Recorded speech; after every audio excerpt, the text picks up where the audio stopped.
Students, we are going to start hydrocarbons, और hydrocarbons में हम पढ़ेंगे अल्केन्स के बारे में। पहले preparation, properties and reaction of alkanes. Alkanes क्या होता है ये तो आपको अच्छे से पता है। अल्केन्स जो होते हैं CH4, CH3, CH3 that is methane, ethane, और CH3, CH2, CH3 that is propane and also butane. इन सबका जनरल फॉर्मूला आपको अच्छे से पता होगा, CnH2n+2 that is the general formula for alkanes.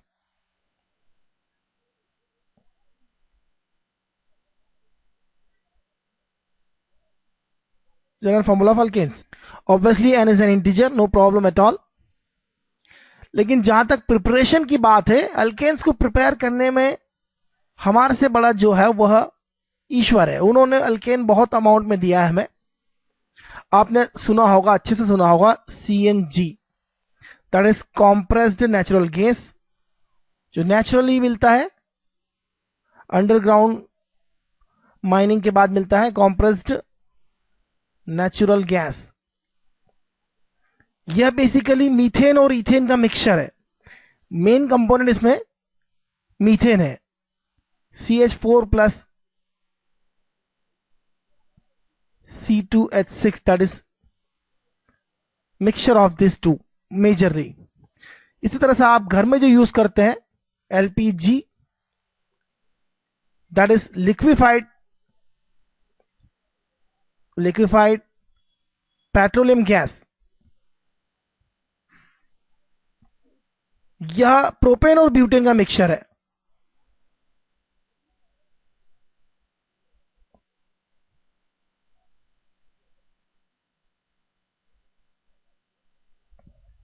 Compress natural gas compress होती है, उसे लिक्विफाई नहीं किया जा सकता, हाई प्रेशर पर होता है। उसका प्रेशर LPG से बहुत ज्यादा होता है।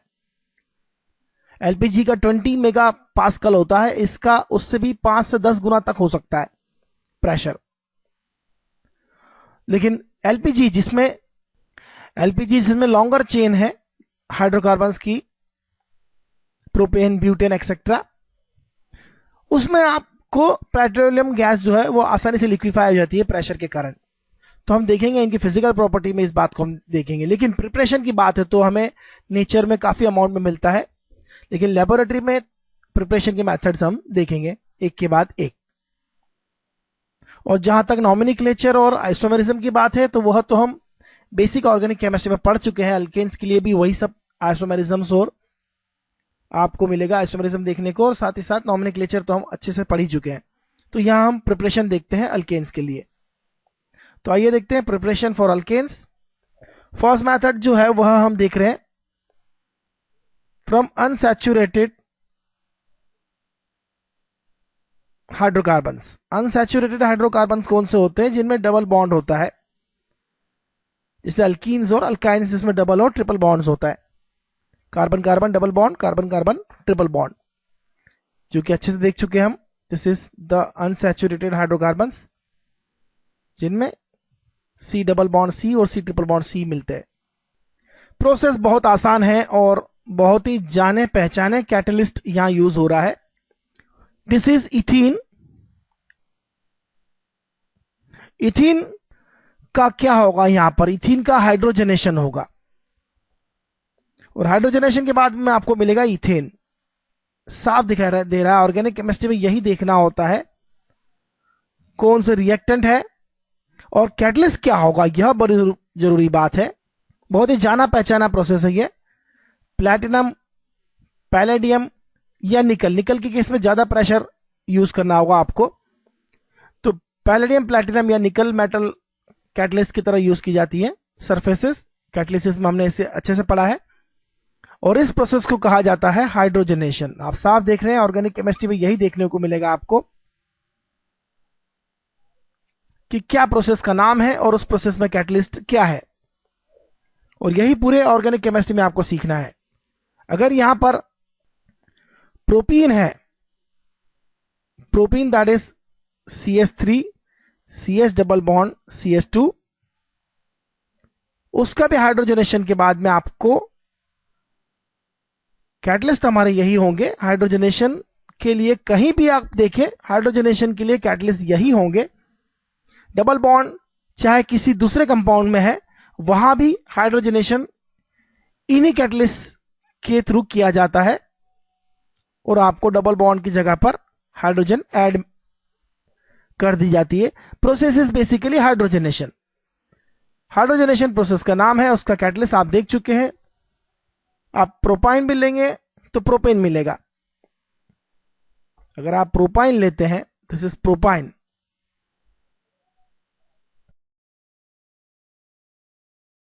तो प्रोपाइन के हाइड्रोजनेशन से आपको प्रोपेन मिलेगा। That's very simple again at all, no problem at all. ये कैटलिस्ट की हेल्प से होने वाली रिएक्शन है। ये कैटलिस्ट से होने वाली रिएक्शन है, that is simply hydrogenation, no problem at all. तो देखते हैं बाकी की प्रिपरेशन मेथड्स एक एक करके। Successive alkanes differ by, successive alkanes जो है वह CH2 से डिफर करते हैं, जो कि हम अच्छे से जानते हैं। CH3 इस तरह से होता है। अगर आप प्रोपेन लेते हैं तो CH3 CH2 CH3 होगा, that is the difference.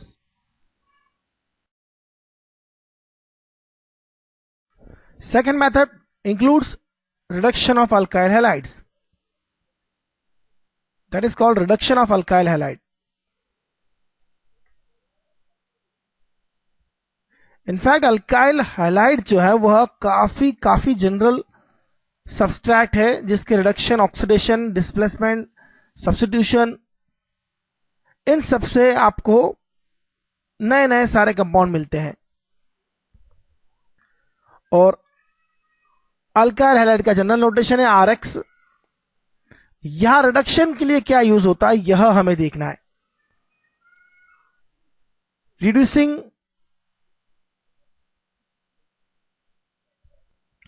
Reducing agent कहें या रिडक्टेंट कहें, रिडक्टेंट्स जो होते हैं बेसिकली केमिस्ट्री में, ऑर्गेनिक केमिस्ट्री में सबसे ज्यादा यूज होते हैं। आप देखिए डिफरेंट तरह के रिड्यूसिंग एजेंट्स की टीम है हमारे पास। वह टीम जो है वह पूरा रिडक्शन करती है पूरी ऑर्गेनिक केमिस्ट्री में। उनकी एक लिस्ट मैं आपको बताता हूं, उस लिस्ट को अगर आप मेमोराइज कर सकें तो अच्छी बात है, नहीं तो धीरे धीरे हम पूरी केमिस्ट्री में उन्हें देखते जाएंगे। डिफरेंट जगह पर डिफरेंट रिडक्टेंट्स यूज होते हैं।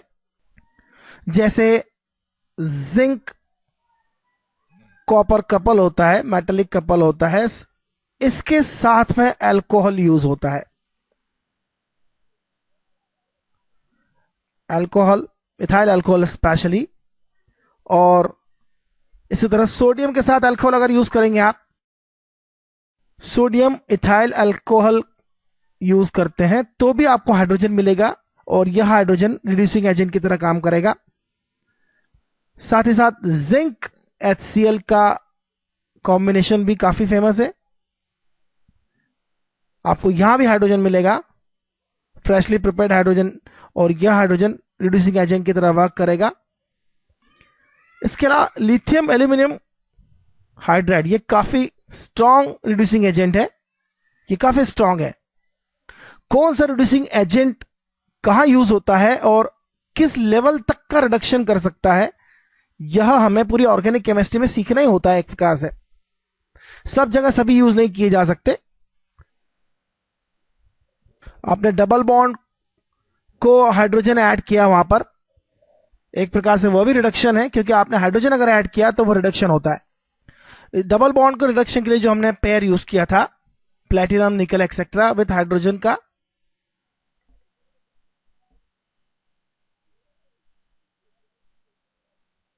इस रिडक्शन को भी स्पेशल नेम दिया गया है, सेबेटियर सैंड्रन रिडक्शन कहा जाता है, जिसके बारे में आगे हम पढ़ेंगे।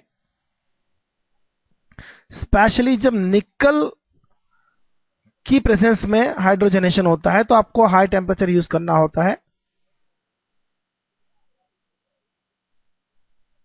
और इसे कहा जाता है बेसिकली सेबेटियर सैंड्रेंस रिडक्शन, ये साइंटिस्ट का नाम है, नेम रिएक्शन है, कभी कभार पूछा जा सकता है छोटी एग्जाम्स में। इसके अलावा एल्यूमिनियम मरकरी कपल और आपका इथाइल अल्कोहल, इसे ETOH भी लिखा जाता है, इथाइल अल्कोहल कहा जाता है, यह भी रिड्यूसिंग एजेंट है। तो कोई भी रिड्यूसिंग एजेंट है, क्या करेगा, हाइड्रोजन ऐड करेगा तो R मिलेगा अल्टीमेटली आपको RH, that is alkane, not the alkyl group now, plus HX, that is the halogen, X is the halogen. आप अगर हैलोजन के पॉइंट ऑफ व्यू से देखें तो यह रिएक्शन बड़ी आसानी से समझ में आ रही है। हैलोजन कार्बन से जुड़ा हुआ है और कार्बन जो है इलेक्ट्रोनेगेटिव है, जबकि हाइड्रोजन जो है वह उससे कम इलेक्ट्रोनेगेटिव है। तो हैलोजन किसके साथ जुड़ना चाहेगा, जो कम इलेक्ट्रोनेगेटिव है, जो आसानी से इलेक्ट्रॉन अपनी तरफ आने दे, क्योंकि हैलोजन को चाहिए इलेक्ट्रॉन पेयर जो उसकी तरफ खसकी हुई हो, इलेक्ट्रॉन पेयर पर अपना अधिकार जमाना चाहता है पूरी तरह से, इसलिए वो हाइड्रोजन के साथ जल्दी अटैच हो जाता है यहां से निकलकर। लेकिन रिडक्शन क्यों है, क्योंकि लेस इलेक्ट्रोनेगेटिव कंपाउंड अगर यहां ऐड हो रहा है तो उसे रिडक्शन कहा जाता है। हैलोजन की जगह पर हाइड्रोजन आ गया, लेस इलेक्ट्रोनेगेटिव आया है, that's why it is called reduction. आप इसके 10 एग्जांपल देख सकते हैं, कितने भी एग्जांपल देखिए, सब में एक ही चीज हो रही है, जो भी हैलोजन है वह हाइड्रोजन से रिप्लेस होगा। सपोज हमने यहां पर जिंक विद एसिड लिया है तो ZnH+ लिखा जाएगा, कोई दूसरा रिडक्टेंट भी ले सकते हैं आप, तो यहां आपको मिलेगा propane CH3 CH2 CH3 plus HCl। तो आगे देखते हैं, और भी रिएक्शन है हमारे पास प्रिपरेशन का, इंपॉर्टेंट रिएक्शन सारी देख। अब हम देखेंगे प्रिपरेशन फ्रॉम कार्बोक्सिलिक एसिड्स। काफी इंपॉर्टेंट मेथड्स में से एक है कार्बोक्सिलिक एसिड्स। तो डीकार्बोक्सिलेशन ऑफ फैटी एसिड्स जो है वह यहां यूजफुल है। देखिए फैटी एसिड्स का sodium salt, that is simply sodium carboxylate, या सोडियम एसिटेट हो सकता है, सोडियम प्रोपियोनेट हो सकता है, plus this is sodium carboxylate.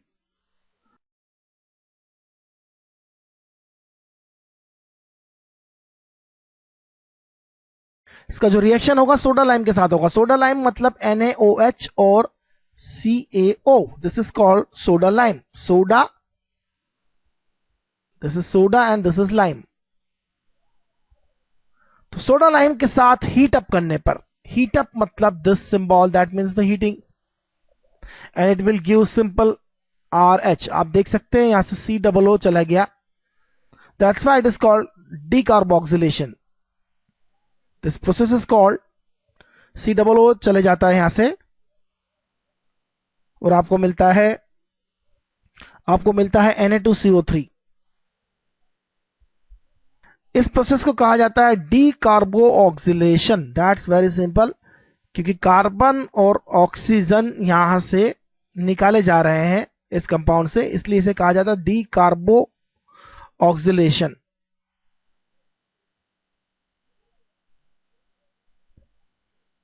Decarboxylation, that's simple, no problem at all.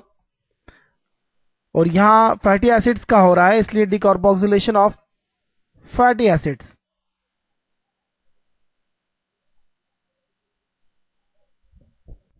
Example देखें आप, CH3 CH2 COONA plus soda lime,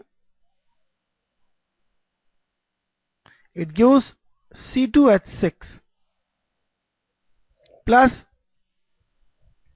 CH4 भी मिलता है यहां पर, और इथिन भी मिलता है, हाइड्रोजन भी मिलता है। यह जो है वो मेन प्रोडक्ट है।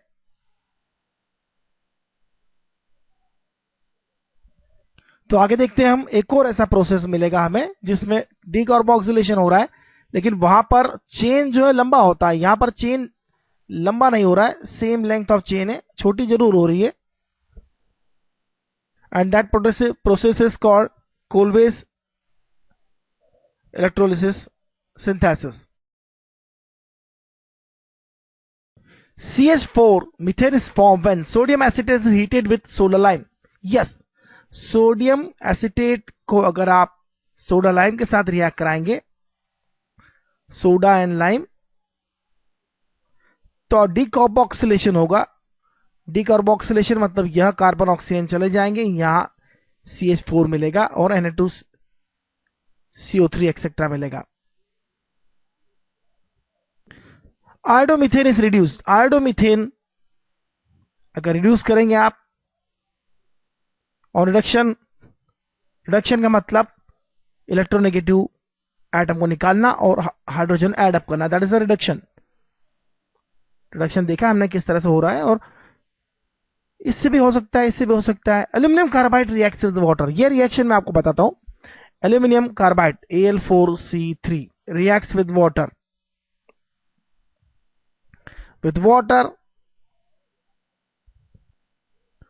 प्लस 12H2O, वाटर होगा यहां पर कम से कम 12, और यहां मिलेगा आपको मीथेन। कैल्शियम कार्बाइड के केस में आपको एसिटिलीन मिलता है, लेकिन यहां मीथेन मिलता है, और साथ में एल्यूमिनियम हाइड्रोक्साइड मिलेगा। साफ दिख रहा है कि एल्यूमिनियम ने OH को एक्वायर कर लिया है और हाइड्रोजन जो है वो कार्बन को मिल गया है, दोनों खुश, और यहां methane prepared. Then processes all of this, that is the answer. और दूसरा जो प्रोसेस है वह कोलबेस इलेक्ट्रोलिसिस सिंथेसिस है। यहां भी डिकार्बोक्सिलेशन तो हो रहा है, लेकिन यहां पर चेन जो है वो लंबी हो रही है। क्यों हो रही है और कैसे हो रही है यह समझना है हमें, बहुत अच्छी बात है। यहां पर काफी अच्छी रिएक्शन है, यह भी इंपॉर्टेंट है बिल्कुल। जब आप सिंथेसिस करते हैं, इलेक्ट्रोलिसिस करते हैं, तो यहां देखिए, अगर हम एसिटिक एसिड का करते हैं, एसिटिक एसिड के सोडियम सॉल्ट का सिंथेसिस किया, इलेक्ट्रोलिसिस किया जाता है, और यहां पर रिएक्शन देखिए आप, यहां आपको क्या मिलता है, यहां आपको मिलेगा CH3 प्लस CO2। इस बात का ध्यान रखिए कि CO2 गैस यहां मिल रहा है, plus NaOH plus H2 also. किस तरह से मिल रहा है आप देखिए इसे, CH3COONA, जब इसका आयनाइजेशन होता है तो आपको किस तरह से मिलते हैं आयंस, CH3COO नेगेटिव और Na पॉजिटिव मिलता है। वीक एसिड का सॉल्ट है। आप एनोड पर क्या हो रहा देखिए,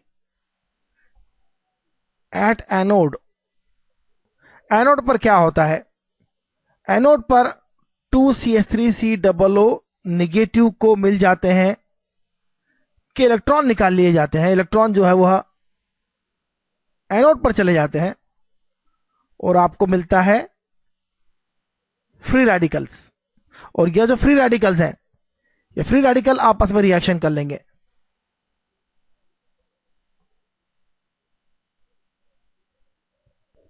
ये फ्री रेडिकल्स आपस में रिएक्शन करेंगे और यहां CH3 आपस में जुड़ जाएगा, और COO जो है वह 2CO2 के फॉर्म में एस्केप हो जाएगा, गैस फॉर्म में।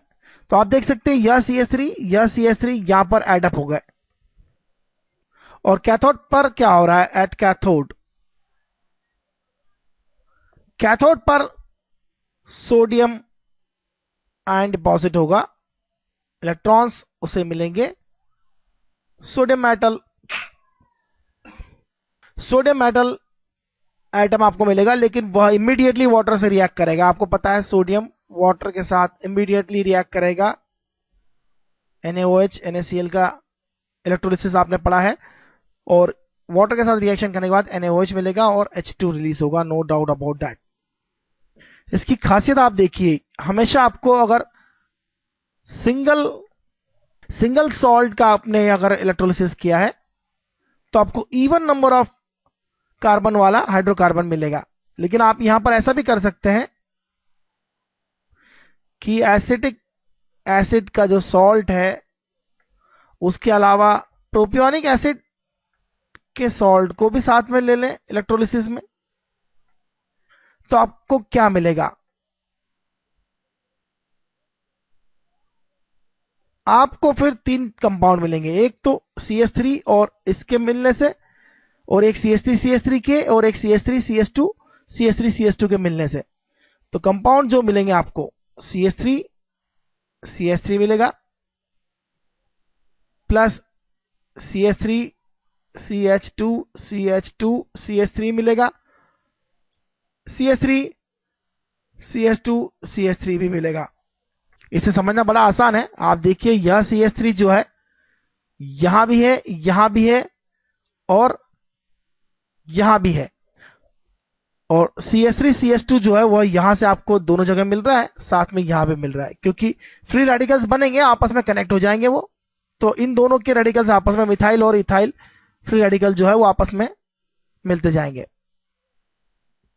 तो खैर ये तो प्रॉब्लम्स इस तरह से पूछी जाती है, लेकिन जो कंसेप्ट है बड़ा आसान है। फ्री रेडिकल किस तरह से मिलते हैं और CO2 किस तरह से एस्केप होती है, यह समझिए आप। तो बस बहुत आसान है, एनोड की रिएक्शन समझना काफी इंपॉर्टेंट प्रोसेस है ये भी। Which of the following reaction is expected to readily give a hydrocarbon product in good yield? RCOO के इलेक्ट्रोलिसिस, कार्बोक्सिलिक एसिड्स के सॉल्ट, सोडियम या पोटेशियम सॉल्ट को इलेक्ट्रोलिसिस करेंगे, कोलबेस रिएक्शन होगा और इसमें डिकार्बोक्सिलेशन होगा एक प्रकार से, और आपको इस इलेक्ट्रोलिसिस से हाइड्रोकार्बन्स मिलेंगे, बिल्कुल मिलेंगे। और RCOAG इससे नहीं मिलेंगे, इससे नहीं मिलेगा, इससे बिल्कुल नहीं मिलेगा। ये तो इसमें तो क्लोरीनेशन हो रहा है, हेलोजनेशन हो रहा है।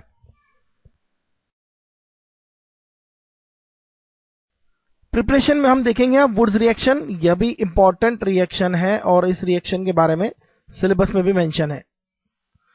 और वुड्स रिएक्शन में क्या होता है?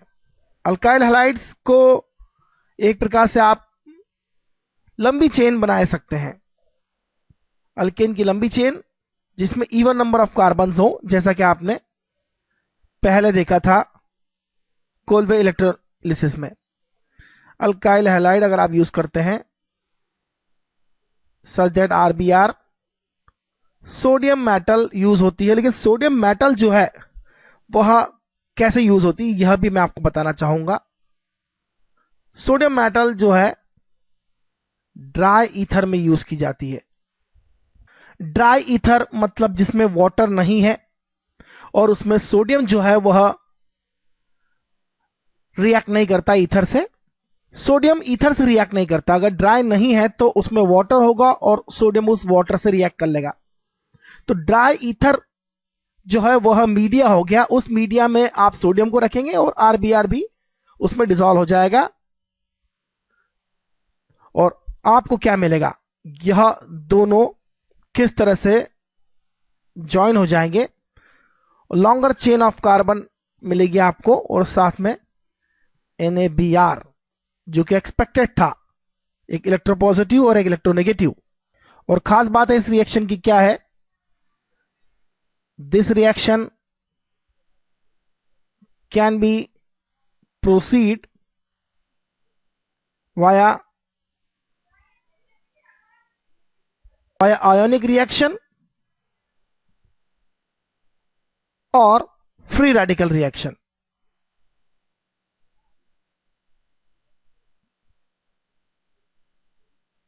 फ्री रेडिकल फॉर्मेशन होगा, पहले फ्री रेडिकल फॉर्मेशन होगा और उसके बाद वह रेडिकल्स आपस में जुड़ जाएंगे। तो यहां पर आप रिएक्शन देखें C2H5Br का ट्वाइस Na किस तरह होगा। पहले C2H5 से Na कंबाइन हो जाएगा और आपको मिलेगा NaBr plus C2H5 as it is, और आप यह Na इस Br से कंबाइन होगा और आपको मिलेगा C2H5 C2H5 plus NaBr twice NaBr। Free radical reaction में अगर आप देखें, फ्री रेडिकल रिएक्शन में भी कोई प्रॉब्लम नहीं है। C2H5 Br सोडियम से डायरेक्ट रिएक्ट करने के बाद आपको मिलेगा C2H5 और NaBr। सोडियम और ब्रोमीन कंबाइन हो गए, तुम जाओ अपने घर, सीधी वाली बात है, क्योंकि उससे कोई मतलब नहीं है। उसको सोडियम को इलेक्ट्रोपॉजिटिव को इलेक्ट्रोनेगेटिव मिल गया तो कहानी खत्म, तुम तुम्हारा फ्री रेडिकल हो जाओ, हमें कोई मतलब नहीं है। इलेक्ट्रॉन तुमसे ना लेना है ना देना है, हमें देना है तो इलेक्ट्रॉन ब्रोमीन को देना है। तो फ्री रेडिकल इस तरह से अगर आपको मिलेंगे कंबाइन होकर आपको C2H5 कंबाइन हो जाएगा और लॉन्गर चेन फॉर्मेशन करेगा। आप पहले भी देख चुके हैं कोल्बे सिंथेसिस में, जिस तरह से हमने देखा था, अगर आपने CH3Br और C2H5Br को यूज किया है यहां पर, तो आपको कॉम्बिनेशन मिलेंगे CH3CH3 का, C2H5 का और CH3C2H5 का। तो वो को समझना कोई मुश्किल नहीं है। तो आगे देखते हैं हम। Iodoethane reacts with sodium in presence of dry ether. The product is pentane, butane, butene, propene. Iodoethane IC2H5 plus sodium in presence of dry ether. Dry ether के केस में यह वुड्स रिएक्शन होगा और वुड्स रिएक्शन में इन दोनों को एक साथ अटैच कर देगा C2H5। हायर अल्केन्स बनते हैं जैसा कि हमने देखा है। This is simply a butane.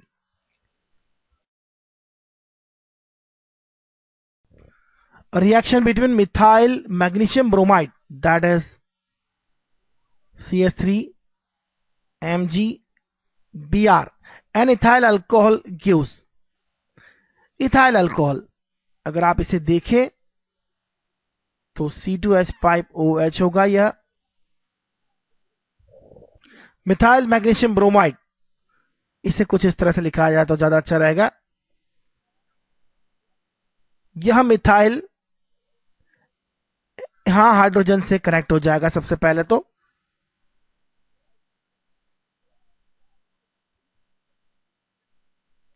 और यह कनेक्ट होकर CH3H that is CH4 form करेगा, मीथेन फॉर्म करेगा और कनेक्ट हो जाएगा मैग्नीशियम। मैग्नीशियम कनेक्ट हो जाएगा एक इलेक्ट्रोनेगेटिव एटम से, जो कि ऑक्सीजन है यहां पर डायरेक्टली। तो इसे कोई फर्क नहीं पड़ता, मैग्नीशियम को तो एक इलेक्ट्रोनेगेटिव ग्रुप चाहिए, कहीं से भी मिले, बस यही ग्रिग्नार्ड रिएजेंट की खासियत है। मैग्नीशियम एक तरह से तो ब्रोमीन से कनेक्ट है जो कि इलेक्ट्रोनेगेटिव है, दूसरी तरफ वह ऐसे ग्रुप से कनेक्ट हो जाता है जो इलेक्ट्रोनेगेटिव है, ऐसे एटम से कनेक्ट हो जाता है, ग्रुप से कनेक्ट हो जाता है जहां से इलेक्ट्रोनेगेटिविटी मिलती है। और अल्काइल ग्रुप जो है वह फॉर्म होगा यहां पर सीधे सीधे मीथेन, नो प्रॉब्लम।